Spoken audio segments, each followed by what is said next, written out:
Bagus yang mana membuat PCO dengan cara fermentasi ataupun cara sentrifugasi? Berapa lama minyak PCO bisa bertahan?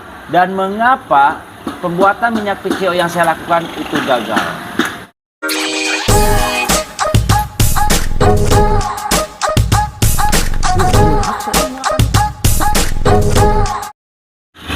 Oke guys, assalamualaikum warahmatullahi wabarakatuh. Kembali lagi bersama saya Anton Nugraha, masih di channelnya Hasil Cipta Bumi, channel yang akan ngebahas seputar hasil bumi, khususnya buah kelapa dan pisang. Oke guys, udah lama kita nggak berjumpa karena saya lagi ada aktivitas ya, yaitu renovasian rumah di tempat saya tinggal. Jadi akhir-akhir ini saya belum sempat buat konten buat teman-teman semuanya.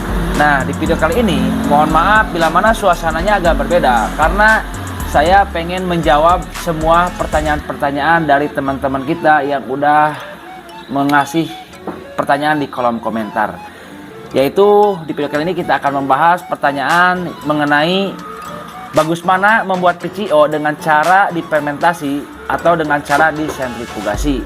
Dan yang kedua, saya juga akan menjawab pertanyaan mengapa saya bikin PCO dari santan terus dimasukkan ke mesin sentrifugasi tapi minyaknya tidak terpisah. Dan pertanyaan yang ketiga yaitu berapa lama PCO bisa bertahan. Oke guys, kita akan bahas dulu pertanyaan dari nomor pertama. Oh ya, buat teman-teman semuanya, ini rumah saya terletak di Kota Ampera ya. Jadi buat teman-teman yang pengen mampir ke rumah saya silakan di Kota Tasikmalaya di Jalan Ampera. Ini di belakang saya teman-teman lagi bikin pagar ya di lantai 3. Dan sedikit informasi aja, sedikit pamer aja.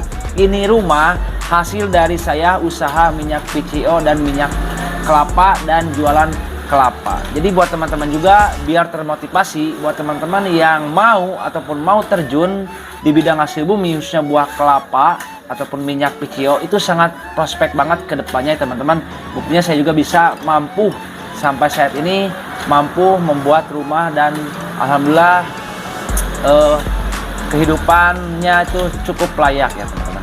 Seperti itu teman-teman. Mohon maaf ya, itu sebatas informasi aja biar memotivasi teman-teman lebih semangat lagi yang lagi mau menitis usaha ataupun yang lagi mau merambah di bidang usaha khususnya buah kelapa.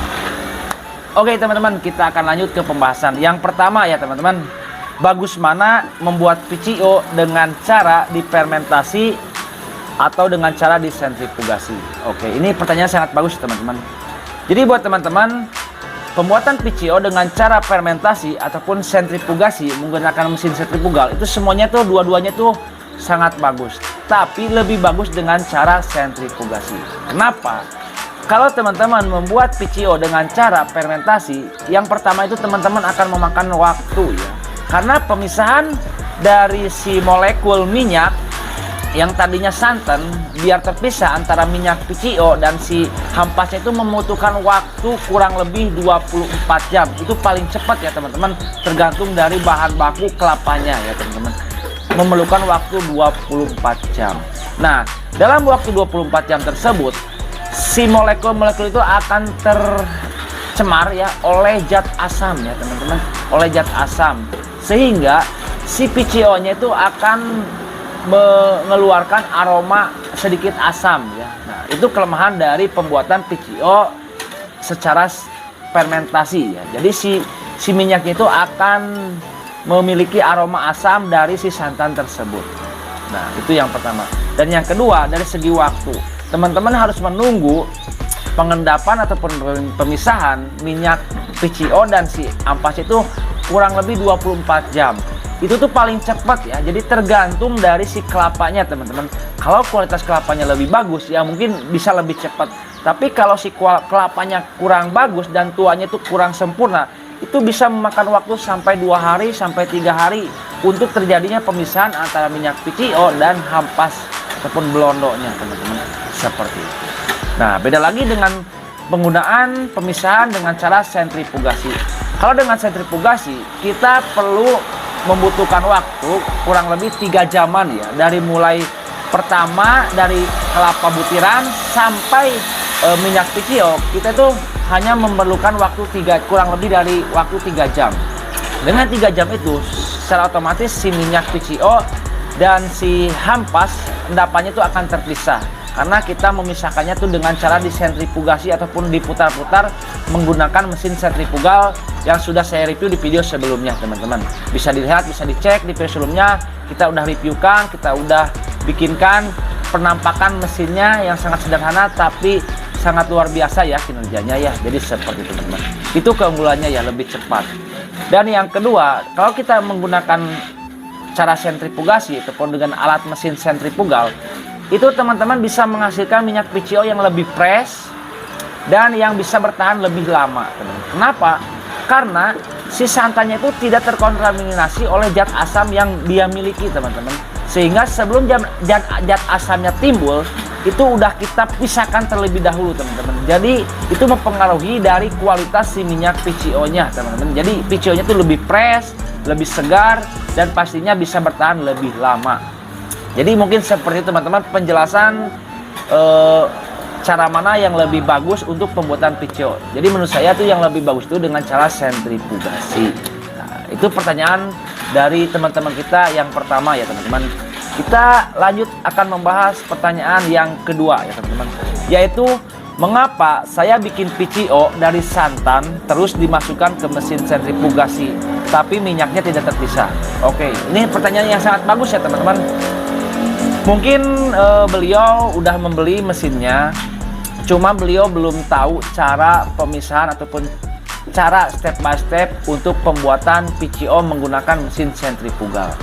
Jadi buat teman-teman juga semuanya perlu diingat ya, teman-teman, mesin sentrifugal itu bukan mesin yang langsung jadi untuk memisahkan minyak, tapi merupakan mesin ya, mesin lanjutan untuk proses pembuatan minyak PCO.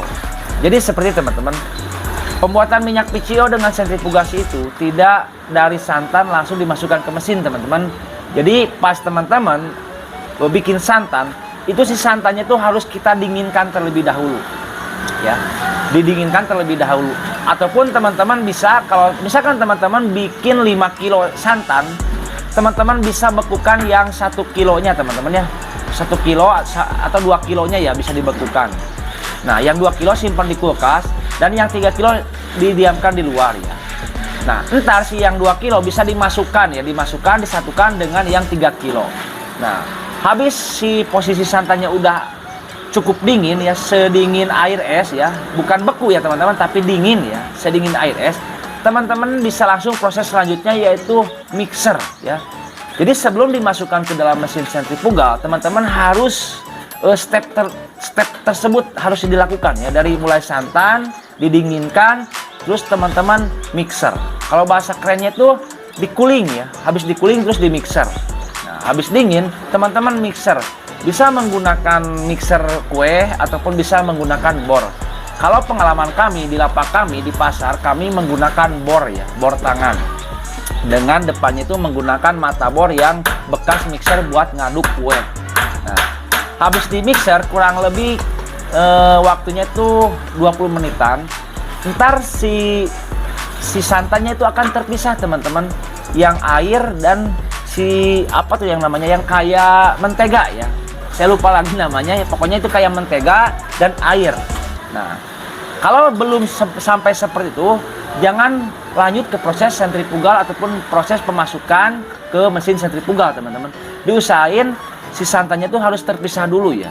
Yang tadinya udah dingin terus di mixer, diusahain harus terpisah dulu ya. Terpisahnya gimana? Itu harus membentuk seperti mentega ya. Nah, dan air, dua seperti itu ya, dua jenis seperti itu, mentega dan air ya, kayak mentega dan air. Nah, airnya dibuang. Nah, yang kayak menteganya baru bisa dimasukkan ke dalam mesin sentrifugal, teman-teman. Bisa dimasukkan ke dalam sentrifugal ataupun mesin sentrifugasi. Nah, udah dimasukkan ke dalam toples sentrifugal, diamkan beberapa menit biar si bahan yang tadi itu yang kayak mentega itu mencair ya, teman-teman. Habis mencair, barulah nyalakan mesin sentrifugalnya, teman-teman.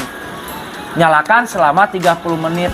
Nah, dijamin habis itu ntar akan terpisah ya, antara hampas dan minyak PCO-nya itu akan terpisah, teman-teman, selama 30 menit. Pengalaman kami di lapak, kami jarang lebih dari 30 menit. Kalau 30 menit itu udah mulai terpisah ya, bahkan udah sempurna terpisahnya. Ntar akan terlihat ya hasilnya antara si minyak PCO nya dan si hampasnya teman-teman.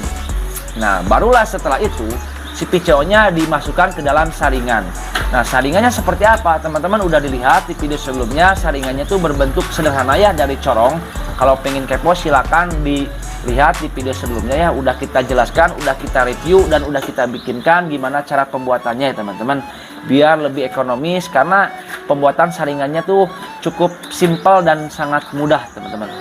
Nah habis disaring barulah jadi PCO yang jernih, yang murni, yang mantap pokoknya. Nah seperti teman-teman ya, jangan sampai teman-teman beli mesinnya tapi belum tahu cara pembuatannya ya. Belum tahu cara pembuatannya. Jadi cara pembuatannya kurang lebih seperti teman-teman yang kami alami dan yang kami lakukan. Gimana hasilnya? Teman-teman udah lihat hasilnya, alhamdulillah hasilnya sangat bagus dan sangat luar biasa teman-teman. Bahkan di toko oren kami, alhamdulillah respon dari pembeli itu sangat positif sekali ya untuk produk yang kami buat. Walaupun kami membuat produk tersebut dengan alat-alat sederhana, tapi si konsumen itu sangat mengapresiasi ya dengan komentar yang positif kepada lapak kami di toko online. Jadi seperti itu teman-teman ya, jangan sampai teman-teman tanya-tanya ngorder mesinnya tapi belum tahu cara pembuatan si PCO menggunakan mesin sentrifugal. Itu harus diingat ya teman-teman, seperti itu teman-teman. Dan satu lagi tambahan teman-teman, kalau memang teman-teman targetnya itu si minyaknya itu buat ekspor ataupun buat kualitas yang lebih tinggi, teman-teman bisa memberikan penambahan pekerjaan terakhir, yaitu dengan cara dipakum. Jadi si PCO yang tadi itu dipakum biar kadar airnya di bawah 2% ya, itu lebih mantap lagi ya teman-teman.